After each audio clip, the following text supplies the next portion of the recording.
All right, let's get right into it. Today, we're taking a deep dive into a company that isn't just a store, it's a cultural phenomenon.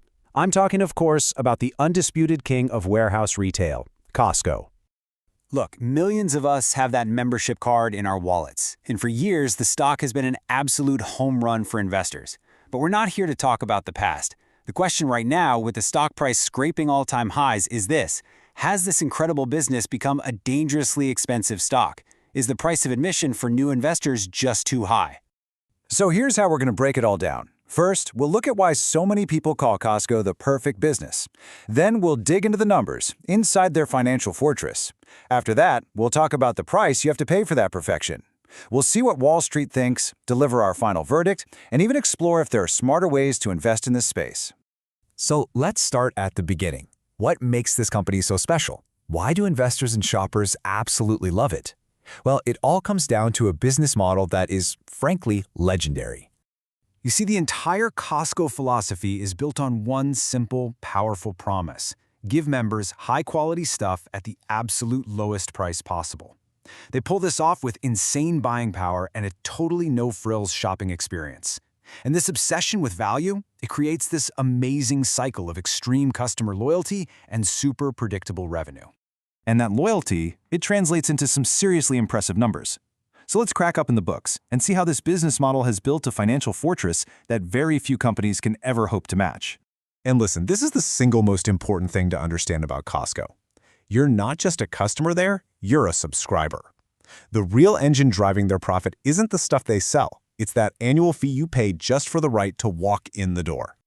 Now, when you first look at this chart, it's kind of deceiving. You see that membership fees are only 2% of total revenue, but here is the secret sauce. Costco sells all its merchandise at razor-thin margins, sometimes barely breaking even. So that little 2% slice, it represents a huge chunk of the company's actual profit. It's almost pure cash that drops straight to the bottom line. The scale here is just staggering. In one single quarter, Costco raked in $1.33 billion just from membership fees. And get this, that's up 14% from the year before. This is the predictable, high-margin fuel that powers the entire machine. Okay, before we go to the next slide, we need to quickly talk about a term you hear all the time in retail: comparable sales, or comps. Think of it this way. It's the best way to check the pulse of a business. It shows you how much sales are growing in the stores that have been open for a while, ignoring any brand new locations. It tells you if the core business is truly healthy. And this right here shows you just how healthy Costco is. I mean, look at these numbers. Net sales up over 8%. Profits growing even faster, up more than 13%. And that all-important comps number, a very, very strong 6.4% growth. For a company this huge, these numbers are fantastic. This business is firing on all cylinders. Okay, so we've got a world-class business, operating at the absolute top of its game. You'd think the story ends there, right? Well, not so fast, because this is where the conflict comes in. For Costco, the big conflict is the price tag. Let's look at the risks that come with paying up for perfection. The number one concern you hear from Wall Street right now is valuation. The market is not dumb. It knows how great Costco is. And because of that, it has driven the stock price up to a level that a lot of analysts are calling frothy. The big fear is that all of the good news and all the future growth is already priced into the stock today. And this slide really lays out the two sides of the coin. You've got the bulls who focus on that financial fortress, the recurring revenue, the buying power, the loyalty. But then you have the bears, and they're pointing to some real risks: that sky-high valuation, rising costs, some legal issues, and even signs that growth could be slowing. And when a stock is priced for perfection, even tiny problems can become huge issues. And some of those tiny problems are starting to pop up. For instance, the company is dealing with 2 different class action lawsuits over its famous rotisserie chickens. Maybe more importantly, though, that worldwide membership renewal rate, it recently dipped by 0.1%. Now that sounds tiny, but it's a crack in the armor. And internally, management's even noted that healthcare costs are starting to grow faster than sales, which could squeeze those already thin margins. So, how does Wall Street weigh all this, the incredible strengths versus these new emerging risks? Let's turn to the valuation and see what the pros are actually forecasting for the stock. To talk valuation, you gotta understand the PE ratio. The easiest way to think about it is like this: you're paying a premium for quality. It's like buying a house. A house in an amazing, fast-growing neighborhood is going to cost you more per square foot than a house in a place with less going on. It's the same with stocks. A company with huge growth expectations, like Costco, is going to have a higher PE. You're paying up for that expected growth.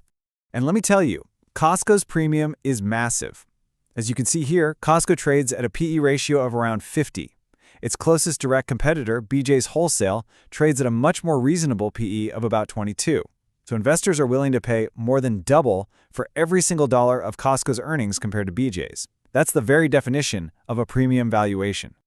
So what does all this mean for the stock price? Well, if you look at what analysts are saying, their average 12-month price target is about $1,064. From where the stock is now, that suggests pretty small returns. But here's the kicker. Look at the low-end target, $650. That tells you that while there might be some upside, there is a whole lot of room to fall if the company hits any trouble. Okay, we have looked at the near-perfect business model, the rock-solid financials, the growing risks, and that sky-high valuation. It's time to put it all together and give you our final verdict. After digging through all the data, our definitive recommendation for Costco stock is a hold. Plain and simple, it's an absolutely fantastic company that you probably don't want to sell if you own it, but it is just too expensive for us to recommend buying at this price. So let's wrap this up. We are recommending a hold with a 12-month price target of $1,064 per share. The best reason to own this stock is simple. It is a nearly perfect business with a bulletproof membership model. But the single biggest risk, and the reason it's not a buy today, is that extreme valuation. It leaves zero room for error. Any stumble could send this stock down hard. So, if Costco is a hold, what about those of you who still want to invest in this warehouse club model but are a little nervous about that valuation? Well, let's explore some of the alternatives. For investors who are really focused on value, BJ's Wholesale is the obvious alternative. You get a very similar business model, but it's trading at less than half of Costco's valuation. Then, for those who want to bet on the biggest retailer in the world, you've got Walmart, which gives you Sam's Club, backed by the unbelievable scale and power of the Walmart empire. They're just different ways to play the same trend with different risk profiles. And we'll leave you with this final thought to chew on. Costco is a legendary business, but it's trading at a legendary price. So the real question for every investor is, what's the right price to pay for greatness? At what point would this stock become a clear buy for you? Let us know your thoughts.